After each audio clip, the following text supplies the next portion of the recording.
India TV YouTube channel को subscribe करें और बेल आइकन दबाएं।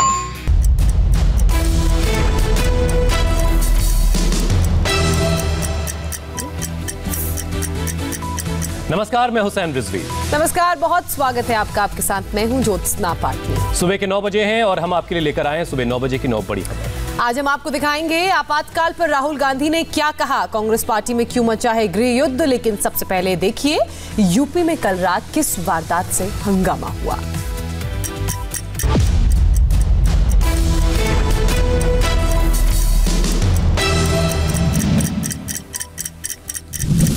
सुबह 9 बजे की 9 बड़ी खबरों की शुरुआत हम लखनऊ की खबर से कर रहे हैं, जहां बीजेपी के सांसद कौशल किशोर के बेटे पर फायरिंग के मामले में एक बड़ा खुलासा हो रहा है। सांसद कौशल किशोर के बेटे आयुष के साले आदर्श ने पुलिस के सामने कबूल किया कि उसने आयुष के कहने पर ही गोली चलाई थी ताकि 4 लोगों को फंसाया जा सके।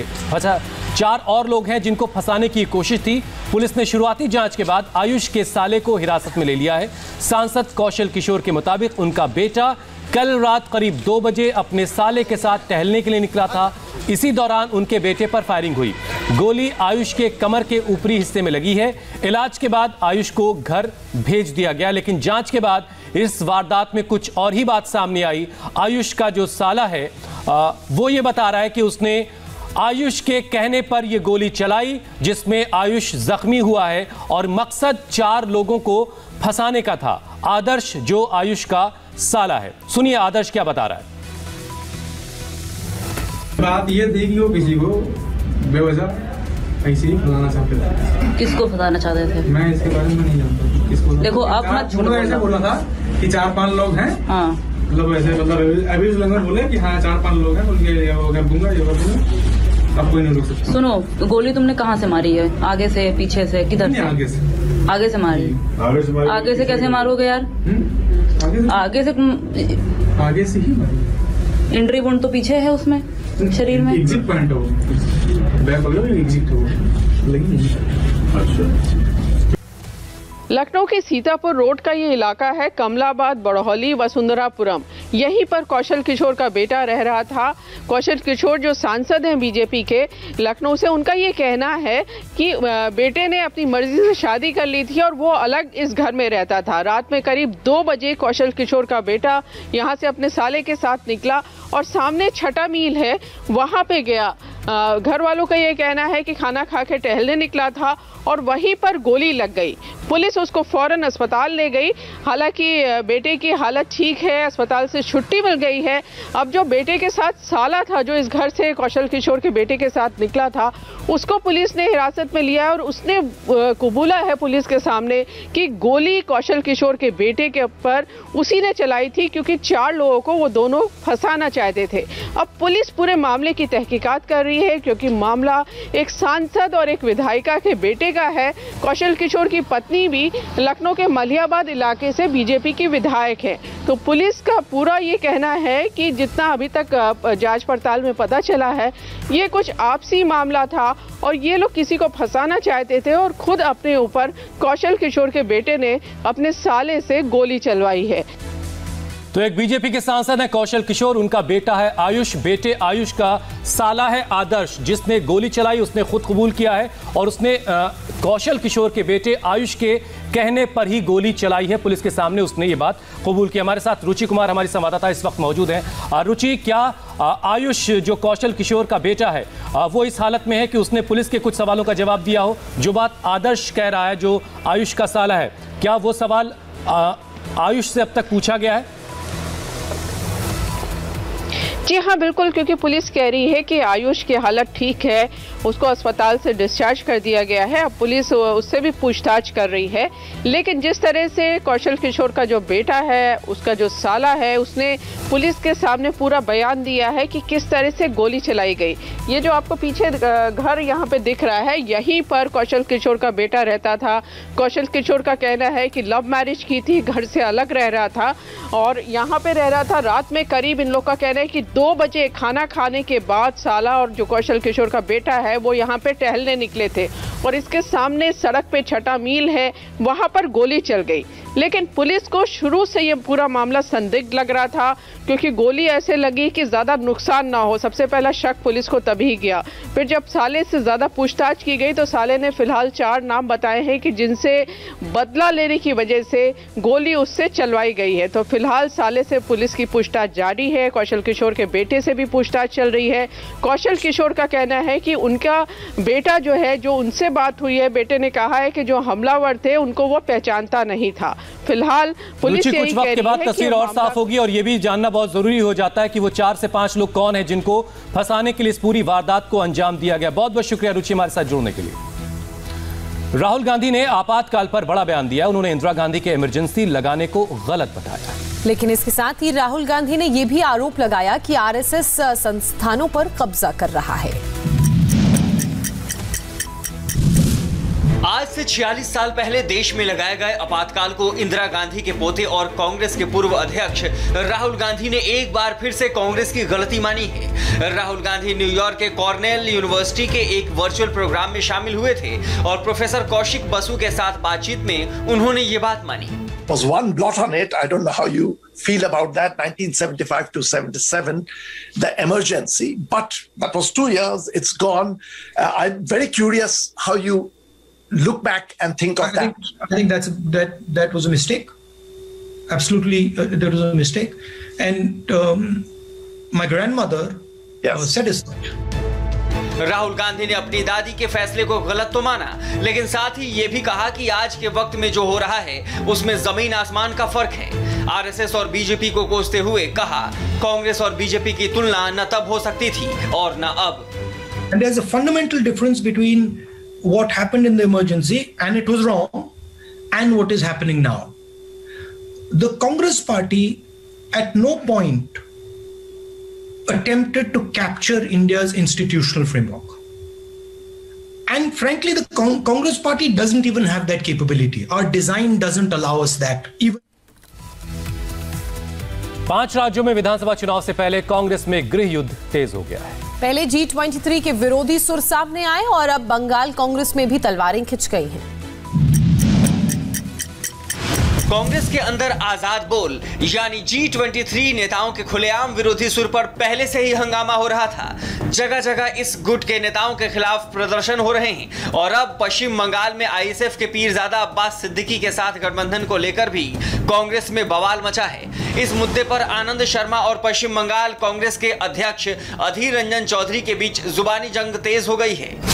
आनंद शर्मा ने आईएसएफ के साथ गठबंधन को कांग्रेस की विचारधारा के खिलाफ बताया, तो अधीर रंजन चौधरी ने जवाब में कहा कि उन्होंने जो कुछ किया वो पार्टी नेतृत्व की मंजूरी से किया।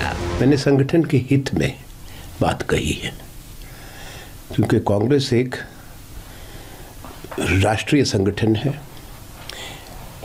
धर्मनिरपेक्ष और प्रगतिशील संगठन है। हम लोग एक सूबे की अध्यक्षता करते हैं, इसलिए हम बिना इजाजत अकेले अलग से अपने मनमानी से कोई काम नहीं करते। योगी आदित्यनाथ ने बंगाल में पहली रैली की और बंगाल की कानून व्यवस्था पर जमकर बरसे। जवाब में टीएमसी सांसद नुसरत जहां ने हाथरस की घटना को लेकर योगी सरकार पर निशाना साधा। 2 मई के बाद भारतीय जनता पार्टी की सरकार जब बंगाल के अंदर बनेगी तो टीएमसी और कम्युनिस्टों के नाम पर गुंडागर्दी और अराजकता फैलाने वाले गुंडे अपनी जान की भीख मांगते हुए गलियों अपने गले में तख्ती लेकर के घूमते हुए फिरेंगे।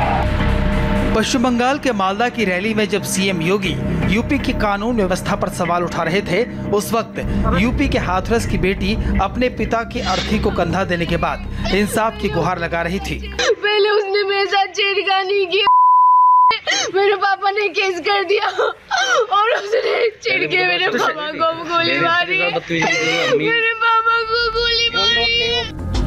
हाथरस की बेटी ने जो गुहार लगाई उसकी गूंज बंगाल तक सुनाई दी। पश्चिम बंगाल के टीएमसी सांसद नुसरत जहां ने हाथरस की घटना को लेकर यूपी के सीएम योगी आदित्यनाथ पर निशाना साधा। नुसरत जहां ने ट्वीट किया कि यूपी के सीएम के लिए बंगाल में प्रचार ज्यादा जरूरी है, हाथरस की बेटी को इंसाफ दिलाना नहीं। शॉकिंग। बीजेपी शासित उत्तर प्रदेश में जो कुछ हो रहा है उसे शब्दों में बयान नहीं किया जा सकता है। योगी आदित्यनाथ उस परिवार की सुरक्षा को प्राथमिकता क्यों नहीं दे सकते? क्या बंगाल चुनाव बीजेपी के लिए ज्यादा महत्वपूर्ण है? पश्चिम बंगाल में चुनाव से पहले ममता की टीएमसी को एक और बड़ा झटका लगा है। टीएमसी से 2 बार के विधायक और आसनसोल के मेयर रहे जितेंद्र तिवारी बीजेपी में शामिल हो गए हैं। विधानसभा चुनाव से पहले बंगाल में भरपूर पॉलिटिकल ड्रामा चल रहा है। नेता और अभिनेताओं के अलावा क्रिकेटरों पर भी राजनीति में आने का जुनून सवार है। मंगलवार को टीएमसी के बागी नेता और आसनसोल के पूर्व मेयर जितेंद्र तिवारी ने भी आखिरकार काफी मशक्कत के बाद बीजेपी का दामन थाम ही लिया। हुगली के श्रीरामपुर में दिलीप घोष की मौजूदगी में जितेंद्र तिवारी ने बीजेपी की सदस्यता ली। जितेंद्र तिवारी की इससे पहले दिसंबर में भी बीजेपी में जाने की चर्चा तेज थी। उन्होंने टीएमसी से इस्तीफा भी दे दिया था, लेकिन केंद्रीय मंत्री बाबुल सुप्रियो की नाराजगी के चलते ऐसा नहीं हो पाया। वो हमारी पार्टी के भारतीय जनता पार्टी के मेंबर ऑफ पार्लियामेंट हैं, मंत्री हैं, आसनसोल के मंत्री हैं, आसनसोल से सांसद हैं, तो उनके नेतृत्व में काम करूंगा। बिल्कुल समस्या क्या। जितेंद्र तिवारी पंडाबेश्वर विधानसभा से विधायक है। वो पंडाबेश्वर सीट से दूसरी बार चुनाव जीते थे। आसनसोल में हिंदी भाषी वोटरों पर जितेंद्र तिवारी का बड़ा असर है। बीजेपी में शामिल होने वालों की लिस्ट तेजी से बढ़ रही है। निकाय चुनाव में बीजेपी की जबरदस्त जीत पर पीएम ने गुजरात के लोगों को शुक्रिया कहा। पिछले चुनाव की तरह इस बार भी कांग्रेस का सफाया हो गया है, जबकि गोधरा में ओवैसी की पार्टी ने शानदार जीत हासिल की है। मंगलवार को गुजरात में निकाय चुनाव के नतीजे आए तो बीजेपी नेतृत्व की खुशी दोगुनी हो गई। बीजेपी ने शहरी इलाकों के साथ साथ ग्रामीण इलाकों में भी शानदार प्रदर्शन किया, जबकि इस चुनाव में कांग्रेस पूरी तरह से साफ हो गई। हैरानी की बात यह है कि ओवैसी की पार्टी ने गोधरा में बेहतर प्रदर्शन किया है। गुजरात की सभी 31 जिला पंचायतों पर बीजेपी को जीत मिली। 81 नगर पंचायतों में से 75 बीजेपी ने जीती हैं, जबकि कांग्रेस को महज 2 सीटें मिली।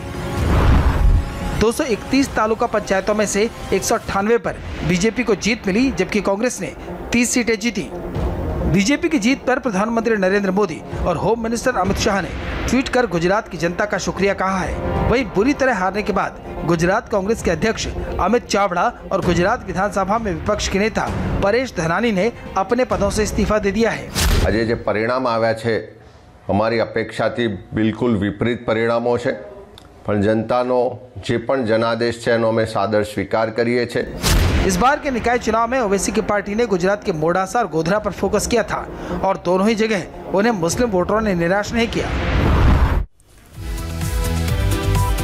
कोरोना के खिलाफ जंग में भारत पूरी दुनिया के सामने मिसाल बनता जा रहा है। भारत में अब तक सबसे ज्यादा 1,54,00,000 से ज्यादा लोगों को कोरोना का टीका लगाया जा चुका है। दूसरे राउंड में स्पीड और भी तेज हो गई है। 2 दिन में ही 6 लाख से ज्यादा लोगों को वैक्सीन दी जा चुकी है।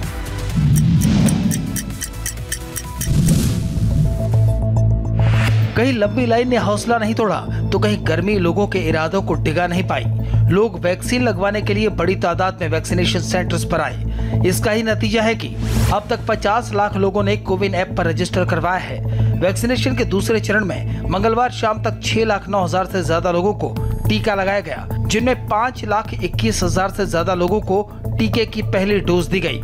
4,34,000 से ज्यादा लोग 60 साल से ऊपर की उम्र के थे। 60,000 से ज्यादा लोग 45 साल से ऊपर की उम्र के थे।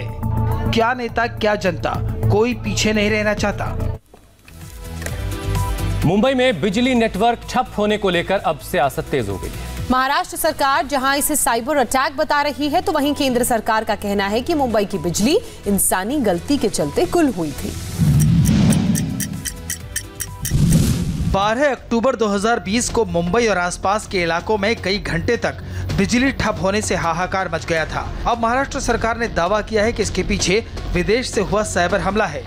उद्धव सरकार ने 200 पन्नों की रिपोर्ट तैयार की है, जिसे आज विधानसभा में रखा जाना है। रिपोर्ट के महाराष्ट्र विधानसभा में आने से पहले ही केंद्र सरकार ने महाराष्ट्र सरकार की पूरी थ्योरी ही खारिज कर दी। ग्रिड कोलैप्स मुंबई में हुआ था ना, वो उसकी जांच हमने कराई थी। हमारे दो टीम वहाँ जा करके जांच किए थे, स्पेशलिस्ट टीम्स। उन्होंने पाया कि वो ग्रिड कोलैप्स ह्यूमन एरर के कारण हुआ, जजमेंटल एरर्स के कारण हुआ, circumstances combined with judgemental errors.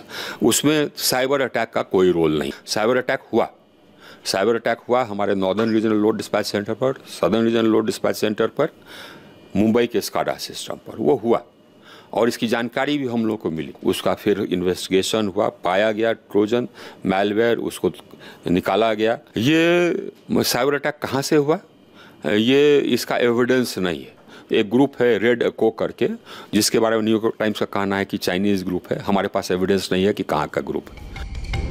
केंद्र ने महाराष्ट्र सरकार की थ्योरी भले ही फेल कर दी हो, लेकिन उद्धव के मंत्री रिपोर्ट पेश करने पर अड़े हैं। उनको जो कहना है उनको कहने दीजिए ना, मैं रखूंगा रिपोर्ट, उसके बाद उनका रिप्लाई पूछता हूँ।